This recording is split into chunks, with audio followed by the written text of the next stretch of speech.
Social progress is never attained by passive waiting. It comes only through the tireless efforts and passionate concern of dedicated individuals. This is no time for apathy nor complacency. This is a time for vigorous and positive action.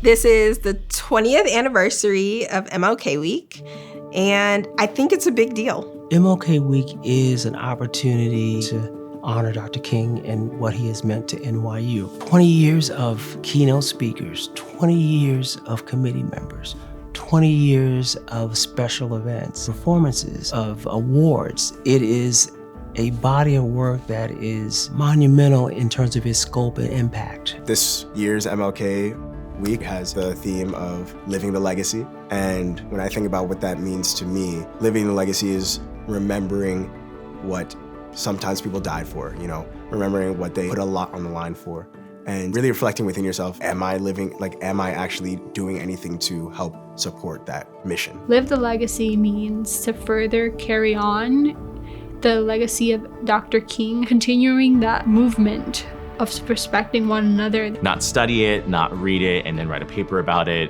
but am I doing things for good, right? I feel like he was just always obsessed with doing something bigger than himself for the betterment of others. Selma is a symbol of the resistance to the right to vote. And for that reason, I will have to be here to march with you tomorrow morning in Selma. It is also about being socially conscious and noticing what's happening in real time and moving toward action. So I try to get our students to think and reflect on yes, this was many, many years ago, but it isn't so far removed from our conversations today. MLK Week is in the first week or so of February every year, which corresponds with Black History Month, of course. But we dedicate the week to Dr. King because he was here in February of 1961. Two students actually invited Dr. King to come speak to NYU. The two students were Robert Pavia and Robert Lasac, and they were part of the Student Activities Board. Dr. King talked about the importance of integration when he spent the day at NYU and talking to students, talking to faculty members. I can really put myself in the shoes of any of the students who could have been there, hearing what Dr. King had to say. And it just kind of reminds me of my own place in space that, oh, this is a real guy. I can go to the places that he spoke at, and I think it really helps to, put it back in the present. History is always in the present. And the history of MLK is something that I like to think of as being in the present as we're grappling, trying to figure out what to do, how to respond, how to act. And Dr. King is right there for us to learn from. Having this 1 week focused on Dr. King's legacy feels like a time to just literally stop from everything that's going on, that busy, chaotic, hectic NYU fun life, to actually realize, what is my constant engagement with Dr. King? What role does he play in my life? And then at the same time, how do I further his legacy? I think naturally what kind of folds into that is what am I doing for others? What has the last year been like?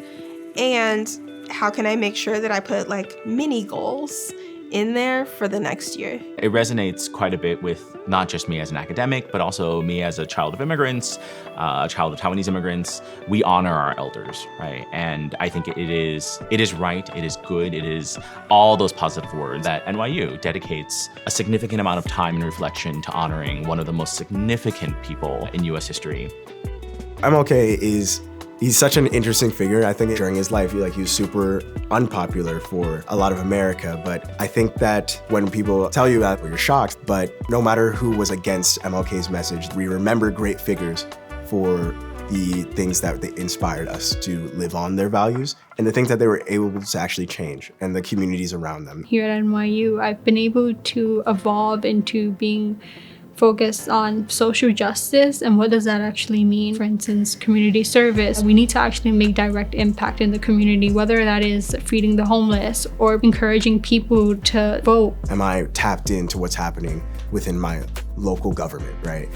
Pushing forward legislation that's going to make it easier for Black and brown kids to attend school, or for them to not be as overly criminalized within my county.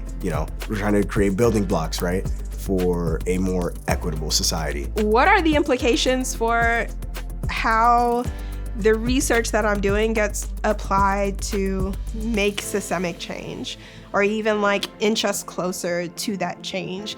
Because I know that as one person, it can't be all on me to change the system, but what's my piece that I can contribute to that greater movement? It's almost like a page in a chapter book that just moves very slowly, and each time a chapter is built in every generation that eventually builds up on each other. How do we get from that theory to practice, or from that history to present? And I view the role of educators in a way to do some of that connecting for people. What is a university for if it's not for our students, right? And we are blessed here at NYU that we have an amazing, amazing student body group. Dr. King has shown us his voice. What is your voice in the context of all that we're facing in our world? What is it within you that you want to say? What are your skills? What are your weaknesses? What do you prefer? What do you not prefer? And then to assess what you can do and then offer those skills. It may not always be oratory, but in thinking about Gordon Parks, his was photography. Nikki Giovanni, hers was poetry. We have some great resources on campus. Folks can look for student organizations that are connected to social justice and social change areas that they're really passionate about and interested in. I do a lot of work with the Black Student Union here at NYU. I also helped start a new club called the Students of Color for Change. The thing that drives me to juggle all that, even when it can be consuming a lot, are the values that I share with people like Dr. King. Do you need assistance getting connected to organizations? Or are you interested in figuring out how to translate the things you're learning in your textbooks into practice? I always encourage people to, if they do want to truly live within the legacy of MLK, is to actually know MLK, go a little deeper into a lot of the things that he was saying, where he was saying them, what speeches you haven't heard, what groups he was working with. MLK Week always helps us remember that there are days that can definitely be better, but we have to take more of an ownership as an individual to get to where we want to go. And look at what Dr. King has done. He left us the roadmap. He has given us the tools. The movement wasn't just one person.